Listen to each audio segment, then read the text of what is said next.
Palabra y vida.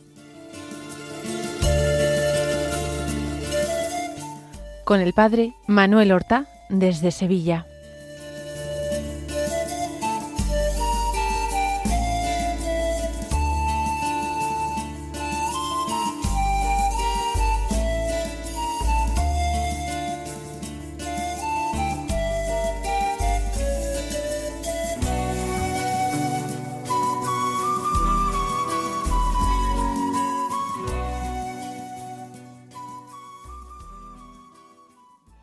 En el nombre del Padre, y del Hijo, y del Espíritu Santo. Amén. Alabados sean Jesús y María. Muy buenos días, queridos amigos, oyentes de Radio María y seguidores del programa Palabra y Vida. Hoy es el miércoles de la 21ª semana del tiempo ordinario. Este miércoles es 27 de agosto. La Iglesia celebra la fiesta de Santa Mónica, que nació en el norte de África, en la ciudad de Tagaste, en el año 331.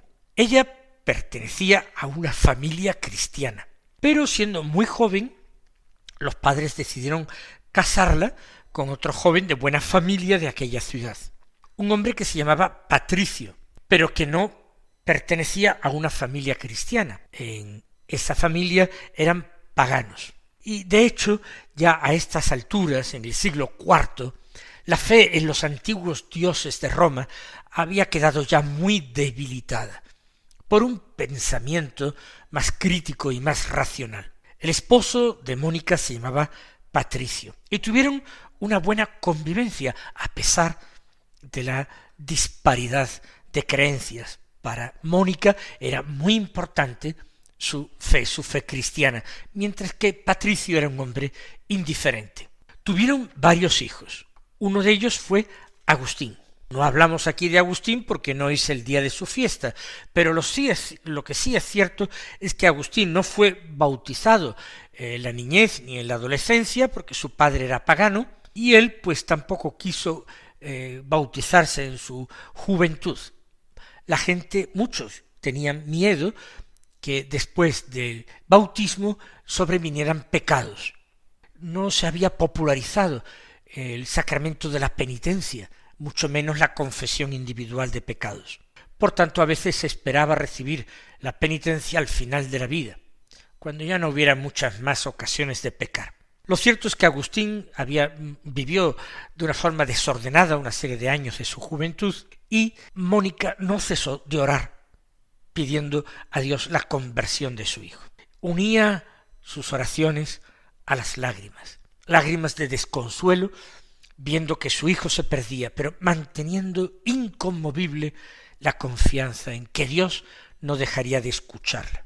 En ese sentido fue un verdadero modelo de madre, que practicó todas las virtudes heroicamente y que tuvo la alegría de ver convertido a su hijo.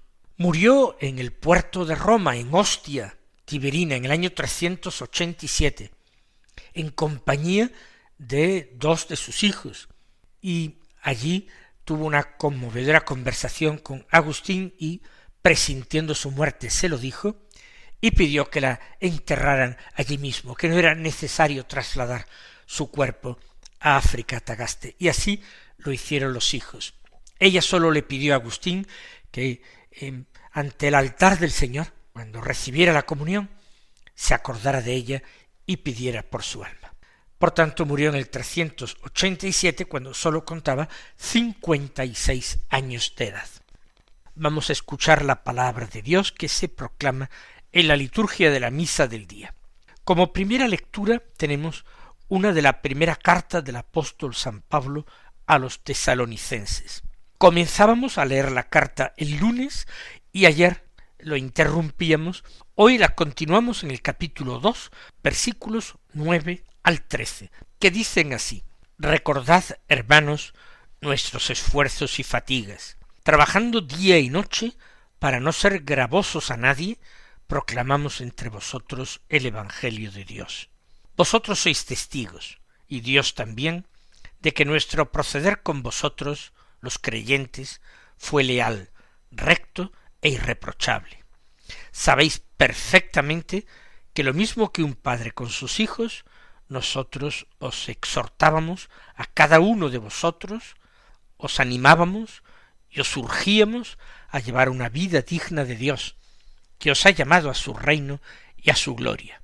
Por tanto, también nosotros damos gracias a Dios sin cesar, porque al recibir la palabra de Dios que os predicamos, la acogisteis no como palabra humana, sino cual es en verdad, como palabra de Dios que permanece operante en vosotros los creyentes. Mira San Pablo hacia atrás, suscita los recuerdos de los tesalonicenses, porque hay que apoyarse en el pasado para afrontar el futuro. Cierto que uno no puede vivir solamente encerrado en el pasado, pero igualmente peligroso sería ignorar el pasado, olvidarse del pasado, de sus episodios gozosos o dolorosos, porque ellos son los que nos permiten mantener los pies en tierra y lanzarnos hacia lo que está por delante. Y Pablo invita a que recuerden cómo él, Pablo, se ha comportado entre ellos, cuál ha sido su historia entre ellos. Recordad nuestros esfuerzos y fatigas. Habla en plural Pablo, porque como recuerdan al comienzo de la carta, como saludo, lo ha dirigido de parte de él mismo y de Silvano y de Timoteo, compañeros que lo habían acompañado en esa visita y en esa fundación de la iglesia de Tesalónica. Esfuerzos y fatigas. Pablo se ha empleado a fondo, no ha escatimado nada, ni su tiempo ni su sudor. Y esto, como va a decir a continuación, de una manera gratuita, no buscando un lucro o una ventaja. Por eso dice, trabajando día y noche, para no ser gravosos a nadie, proclamamos entre vosotros el Evangelio de Dios. La proclamación del Evangelio no ha sido para él un negocio, una forma de ganarse la vida siquiera. Ha trabajado día y noche para que los tesalonicenses no tuvieran que gastar nada en ellos, para que la entrega del Evangelio fuera absolutamente gratuita. Pablo ha querido tener el mismo estilo que Dios, que es la gratuidad. Por tanto, todos se lo deben a él. Él no debe nada a nadie. Ha trabajado día y noche. Evidentemente es una forma de él retórica. Día y noche no puede trabajar nadie. Necesitamos descanso, sueño. Pero su entrega a la tarea de evangelizar ha sido continua, y el esfuerzo también para mantenerse a sí mismo y a sus compañeros, para que no hubiera ni sombra de sospecha de que aquello lo hacían por interés. Así, para no ser gravosos a nadie, han proclamado entre ellos el Evangelio de Dios. Y sigue apelando al recuerdo, Pablo, vosotros sois testigos, y Dios también, de que nuestro proceder con vosotros, los creyentes, fue leal, recto e irreprochable. No hay absolutamente nada de lo que Pablo pueda sentirse con algún tipo de escrúpulo. Ha actuado con verdad, con rectitud. Nadie puede reprocharle nada. Y pone una comparación, así como un padre con sus hijos. Así, de la misma manera, nosotros, sigue hablando siempre en plural, os exhortábamos a cada uno de vosotros, y os animábamos, y os urgíamos a llevar una vida digna de Dios, que os ha llamado a su reino y a su gloria. Es decir, Pablo no sólo ha imitado a Dios en su gratuidad, sino también en su paternidad. Por una parte, porque ha engendrado a los tesalonicenses a la fe en Cristo, los ha hecho nacer de nuevo a una vida nueva, pero sobre todo porque ha actuado con ellos como un padre con sus hijos, personalizando el trato a cada uno de vosotros, dice él, os animábamos, os urgíamos a llevar una vida digna según Dios, como un padre que da buenos consejos a sus hijos y no se cansa de hacerlo, aunque sus hijos le llamen pesado, y animaba a sus hijos cuando le parecía el camino demasiado difícil. Así también, digo, Pablo ha actuado como Dios, paternalmente. Por tanto, añade, también nosotros damos gracias a Dios sin cesar. Antes dije que Pablo no tenía que dar gracias por nada a nadie. Me refería, por supuesto, a ninguno de los tesalonicenses, pero a Dios, por supuesto, porque como cualquier apóstol, él ha plantado y ha laborado, pero quien ha hecho crecer las virtudes, la fe, la primera de ellas, ha sido Dios. Por tanto, hay que dar gracias a Dios, y él se une a los tesalonicenses en la acción de gracias. También nosotros damos gracias sin cesar. ¿Por qué? Porque al recibir la palabra de Dios, la han recibido a través de Pablo y sus compañeros, la cogisteis no como palabra humana. Y eso no lo podía hacer Pablo. Esa acción interior es la acción que corresponde al Espíritu Santo. La acogisteis no como palabra humana, sino cual es en verdad, como palabra de Dios que permanece operante en vosotros los creyentes. Esa palabra no fue simplemente un sonido que resonó en los oídos de los tesalonicenses. Esa palabra vino a habitar en el corazón de los tesalonicenses, como semilla plantada. Por eso dice, palabra de Dios que permanece en vosotros operante, sigue actuando, sigue obrando. No, la palabra de Dios no fue como la palabra de cualquier orador que resuena en sus instantes, luego se apaga, y posiblemente las ideas que ha transmitido, por interesantes que sean, terminan olvidándose. No, la palabra es algo mucho más grande que un sonido. La palabra de Dios es su verbo, es Cristo Jesús, el Salvador de los hombres. Y esa palabra habita en su interior. Es obra del Maestro de la interioridad, que es Dios. Y esa palabra sigue actuando en ellos. Y el hecho de haber acogido esa palabra como lo que realmente era, como palabra no humana, sino de Dios, es obra igualmente del mismo Dios, por la que Pablo da gracias e invita a dar gracias a los tesalonicenses. Aprendamos también nosotros de este texto, por una parte como Pablo, a imitar a Dios, a imitarlo en la gratuidad, en nuestra falta de interés y de intereses humanos por todo. Imitar a Pablo también en cuidar de nuestros hermanos, paternalmente, fraternalmente, atentos a las necesidades de cada uno. Imitar también a el Señor Jesús en nuestra actitud de acción de gracias continua. Imitar a Pablo en transmitir la palabra, esa palabra que cada día escuchamos y meditamos. Esa palabra que resuena en nuestros oídos, tal vez a través de las ondas de la radio, pero que si es verdaderamente palabra de Dios, vendrá a habitar en nosotros y espera allí fructificar en nosotros. Una palabra que tiene que ser compartida y compartida con generosidad con quienes nos rodean.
Escuchemos ahora el Santo Evangelio de la Misa, que es de San Mateo, capítulo 23, versículos 27 al 32, que dicen así: En aquel tiempo Jesús dijo: Ay de vosotros, escribas y fariseos, hipócritas, que os parecéis a los sepulcros blanqueados.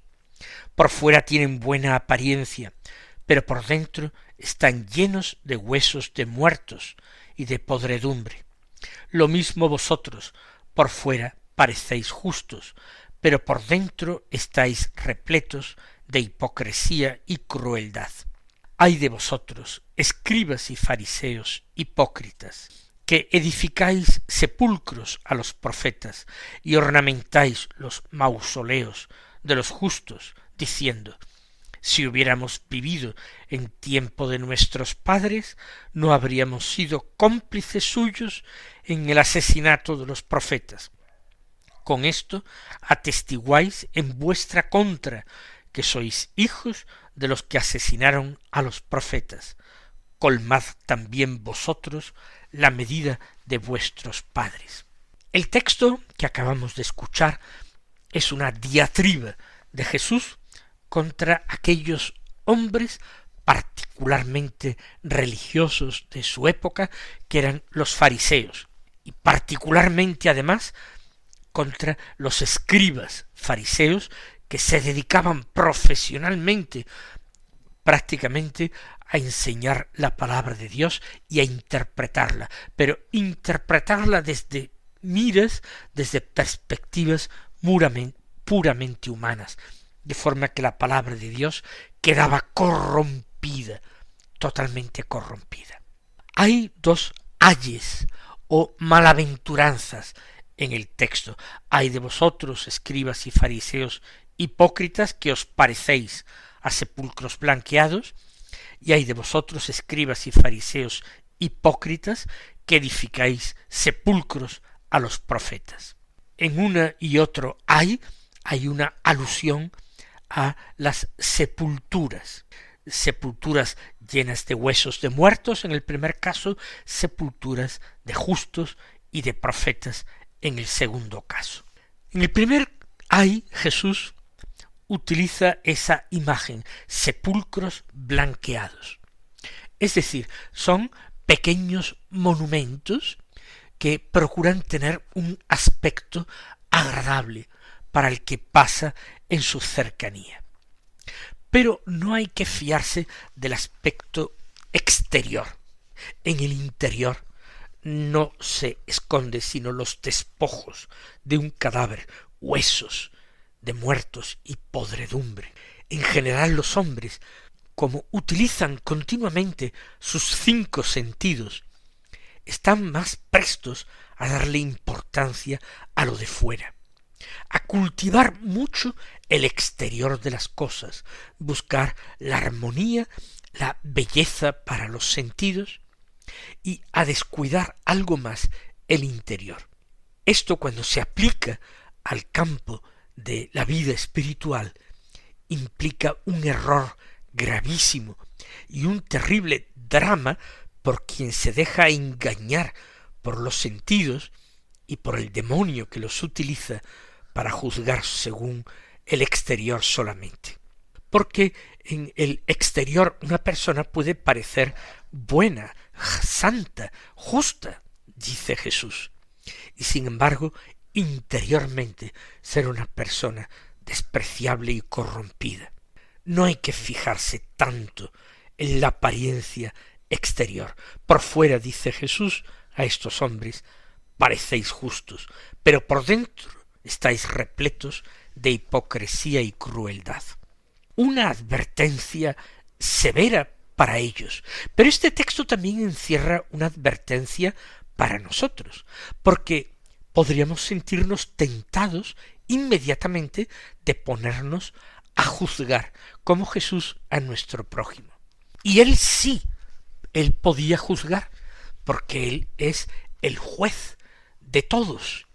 Él ha recibido de su Padre la potestad de juzgar el universo, incluso a los ángeles, pero no nosotros, por la sencilla razón de que nuestros propios sentidos nos confunden en relación al prójimo. No sabemos lo que anida en el corazón de cada hombre.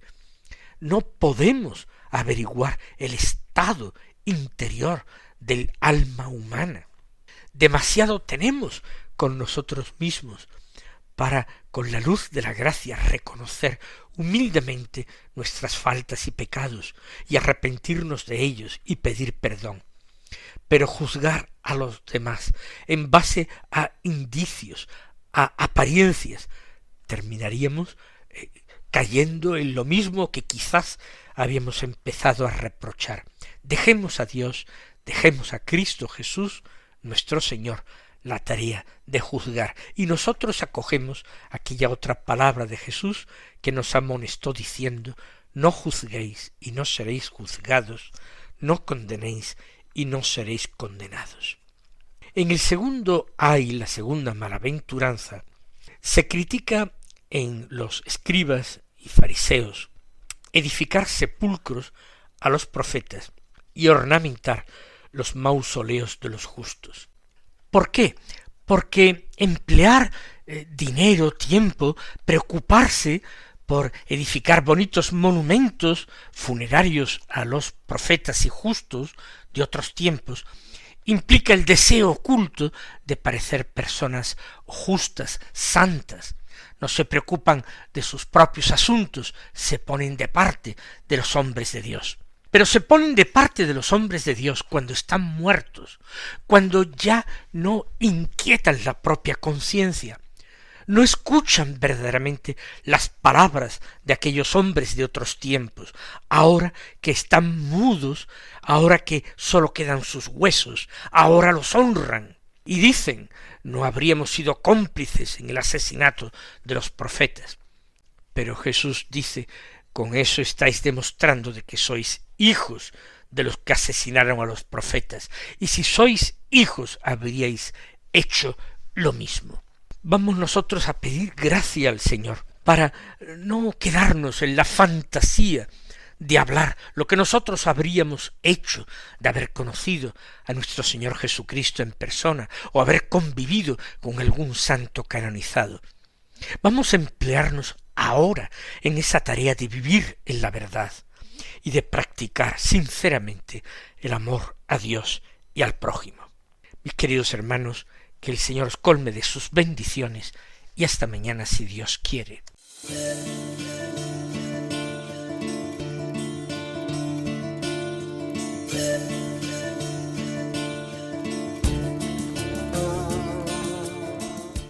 Han escuchado en Radio María Palabra y Vida, un programa que dirige el Padre Manuel Horta.